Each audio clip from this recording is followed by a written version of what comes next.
Radhe Radhe dear students, welcome to our channel BSc tricks and tips. हम BSc third semester zoology का unit first discuss कर रहे हैं, जिसमें आज हम जानेंगे parts of gene and structure of prokaryotic genes. इसके पहले हमने पिछली क्लासेस में जीन क्या होता है, उसके टाइप्स क्या होते हैं, इसको समझा था। आज हम जीन के डिफरेंट पार्ट्स के बारे में जानेंगे एंड स्पेसिफिक प्रोकैरियोटिक जीन्स क्या होते हैं उसे भी समझेंगे। सो स्टार्ट करते हैं। Parts of gene.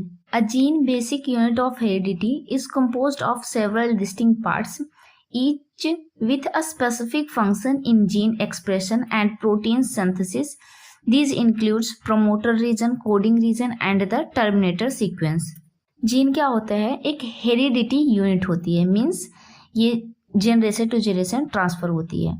ये कंसिस्ट की रहती है डिस्टिंक्ट पार्ट्स, मीन्स कि जीन्स में डिफरेंट टाइप्स ऑफ पार्ट्स होते हैं जो कि प्रोटीन की सिंथेसिस में हेल्प करते हैं या फिर प्रोटीन की सिंथेसिस करते हैं, जैसे कि promoter region, coding region and terminator region. हम एक एग्जांपल के थ्रू समझते हैं कि ये तीनों रीजन का जीन में लोकेशन क्या होता है, इनका फंक्शन क्या होता है। देन फर्दर हम इसका डिफिनीशन देखेंगे। सपोज कि ये हमारा कोई डीएनए का सेगमेंट है जिसको हम जीन बोलते हैं, और यहाँ पे स्टार्टिंग पॉइंट पे, ठीक है, स्टार्टिंग पॉइंट पे हमारा होता है प्रमोटर रीजन, एंड जो मिडल पोर्शन होता है इसको हम कोडिंग रीजन बोलते हैं, और लास्ट में आता है टर्मिनेटर रीजन। तो जीन का जो सबसे स्टार्टिंग पॉइंट होता है प्रमोटर रीजन, यहीं से ट्रांसक्रिप्शन की प्रोसेस स्टार्ट होती है। और जो कोडिंग रीजन होता है इसका फंक्शन होता है कि ये प्रोटीन की सिंथेसिस करता है, और जब प्रोटीन की सिंथेसिस कंप्लीट हो जाती है तो यहाँ पे टर्मिनेटर रीजन पे जाके प्रोटीन की सिंथेसिस स्टॉप हो जाती है।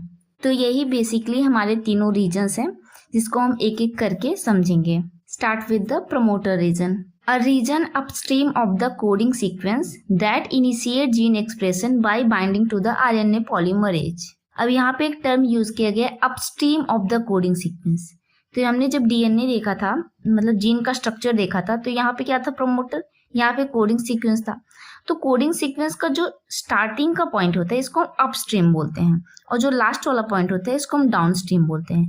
तो जो अपस्ट्रीम का रीजन होता है कोडिंग सीक्वेंस का, जहां से आरएनए पॉलीमरेज आके बाइंड करता है, उसी को हम प्रमोटर कंसीडर करते हैं। तो हम सिंपली कह सकते हैं कि प्रमोटर रीजन वह रीजन होता है कि जो कि अपस्ट्रीम में होता है कोडिंग सीक्वेंस से, जहां पे जीन एक्सप्रेशन की प्रोसेस इनिशिएट होती है, यानी कि स्टार्ट होती है। अगला है coding reason. This is the portion of the gene that contains the instruction for the building a protein. तो ये ऐसा रीजन होता है जहां पे प्रोटीन की सिंथेसिस होती है।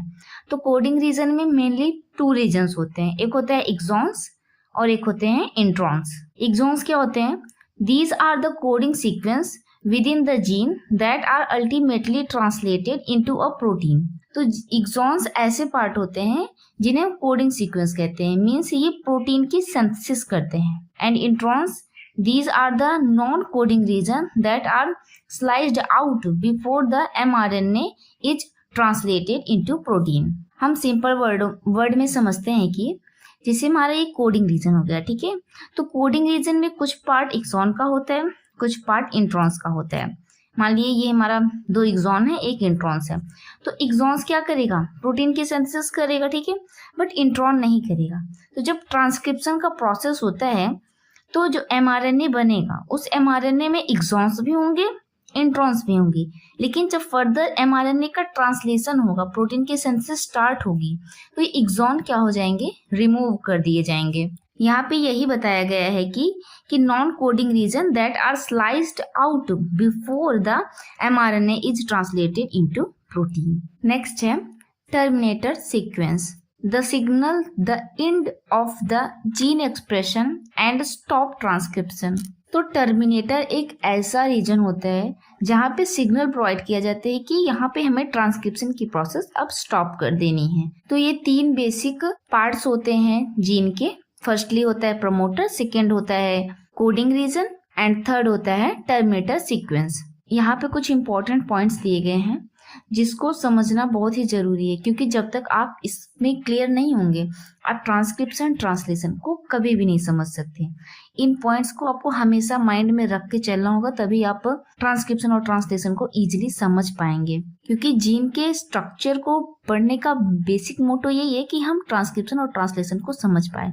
तो आप लोग इसको अच्छे से अंडरस्टैंड कीजिए। Firstly, gene are made up of DNA which consist of nucleotides. हम सब जानते हैं कि जीन डीएनए का बना होता है, और डीएनए क्या कंसिस्ट किए रहता है? न्यूक्लियोटाइड्स। न्यूक्लियोटाइड कौन कौन से होते हैं?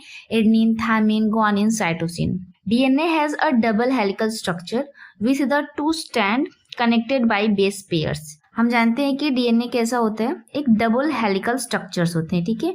और यहाँ पे बेस पेयर्स के थ्रू एडेनिन, थायमिन से, ग्वानिन, साइटोसिन से जुड़ा हुआ होता है। Gene are found on chromosome which are organised structure that carry genetic information. अब यहाँ पे बताया जा रहा है कि जो जीन है वो क्रोमोसोम पे पाया जाता है, और क्रोमोसोम क्या है? एक ऑर्गेनाइज्ड स्ट्रक्चर्स है जो कि जेनेटिक इंफॉर्मेशन को कैरी करता है। तो यहाँ पे कंफ्यूजन क्रिएट होता है कई बार कि जीन डीएनए से बना हुआ होता है बट क्रोमोसोम पे पाया जा रहा है। तो हम यहाँ पे कंफ्यूजन क्लियर कर दे रहे। काफी बच्चों को होता होगा बट काफी बच्चों को आता भी होगा ये चीज। सो समझते हैं हम जीन, डीएनए और क्रोमोसोम को लिंक करके समझते हैं। तो हमारे जो सेल का न्यूक्लियस होता है, ठीक है, ये हमारा जो सेल है उसका न्यूक्लियस है, वहां पे डीएनए होते हैं, और डीएनए के साथ ही न्यूक्लियस के अंदर हिस्टोन प्रोटीन्स प्रेजेंट होती हैं। डीएनए पे ऑलवेज नेगेटिव चार्ज होता है और हिस्टोन प्रोटीन्स पे पॉजिटिव चार्ज होता है। अब यहीं से समझिए कि डीएनए के सेगमेंट्स को हम जीन बोल रहे हैं, ठीक है। तो हम कह सकते हैं हमारा जो डीएनए ओवरऑल बना हुआ है ये जीन से बना हुआ है। अब ये जब हमारा डीएनए इस हिस्टोन प्रोटीन के साथ जुड़ जाएगा तो कुछ थ्रेड लाइक स्ट्रक्चर्स बनाएगा। सपोज कीजिए ये न्यूक्लियस के अंदर कुछ थ्रेड लाइक स्ट्रक्चर्स बनाएगा जिसको हम क्रोमैटिन बोलते हैं। और फर्दर ये जो क्रोमैटिन्स होते हैं ये आगे चल के कंडेंस हो जाएंगी, यानी कि और भी ज्यादा एक दूसरे में जुड़ जाएंगी, जिससे कुछ इस तरीके से एक क्रोमोसोम का स्ट्रक्चर डेवलप्ड हो जाएगा। तो हमारा क्रोमैटिन किसका बना हुआ था? हमारा क्रोमैटिन बना था डीएनए प्लस हिस्टोन का। तो जब क्रोमैटिन में कंडेंसेशन हुआ, क्रोमोसोम बना, तो वो भी किसका कॉम्बिनेशन है? डीएनए प्लस हिस्टोन का। तो इसी प्रकार से तो हमारे क्रोमोसोम पे डीएनए ही प्रेजेंट हुआ ना। तो डीएनए अगर प्रेजेंट है तो हम कह सकते हैं कि हमारा जो जीन है वो क्रोमोसोम के ऊपर प्रेजेंट है। ओके, तो आगे बढ़ते हैं। Different version of same gene called alleles. Same gene के डिफरेंट वर्जन्स, जैसे कि मान लो कैपिटल टी है, स्मॉल टी है, जीन सेम है, मतलब किसी भी प्लांट के हाइट को डिनोट कर रहा है, ठीक है। ये ऐसा जीन है जो कि हाइट को बता रहे हैं। इसके डिफरेंट वर्जन्स है, मतलब एक टॉल है एक स्मॉल है, लेकिन जीन एक ही है, ठीक है। Gene expression is the process by which genes information is used to produce a functional product such as protein. यहाँ पे सिंपली जीन एक्सप्रेशन का डिफिनेशन दिया गया है कि जीन एक्सप्रेशन क्या होता है। जब जीन अपने इंस्ट्रक्शंस का यूज करके प्रोटीन की सिंथेसिस करता है तो उसको हम कहते हैं जीन एक्सप्रेस हो रहा है, यानी कि जीन का एक्सप्रेशन हो रहा है। तो यहाँ पे हमारा पार्ट्स ऑफ जीन कंप्लीट होता है। नेक्स्ट हम समझेंगे कि structure of prokaryotic gene. Prokaryotic gene are generally simpler than eukaryotic gene, consist of a promoter region, coding region, and a terminator region. They lack introns and continuous and are often organized into operons where multiple genes are transcribed together.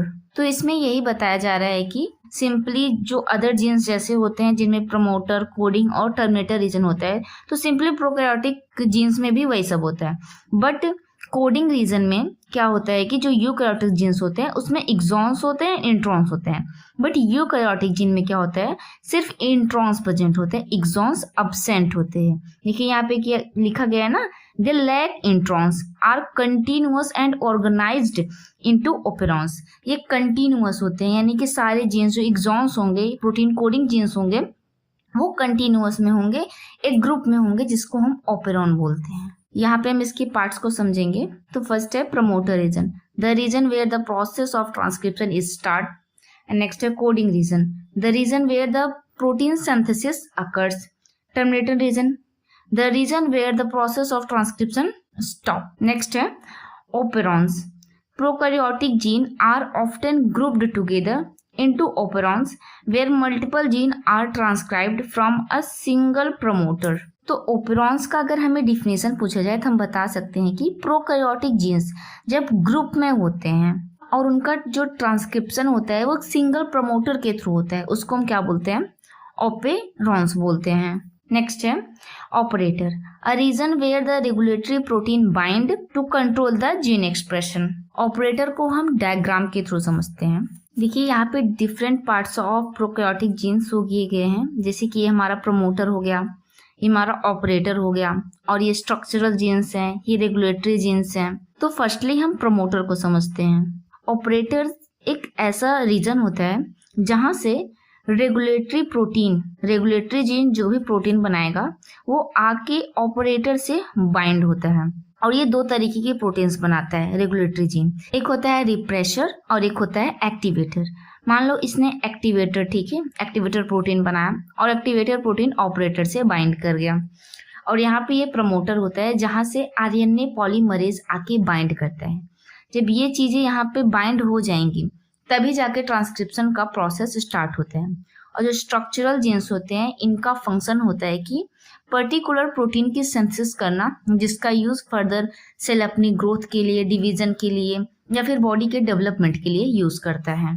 तो देखिए यहाँ पे जो jeans हैं, prokaryotic jeans एक continuous manner में है, ठीक है, जो कि एक ग्रुप में दिखाई दे रहे हैं, जिसको हम ओपेरॉन्स बोलते हैं।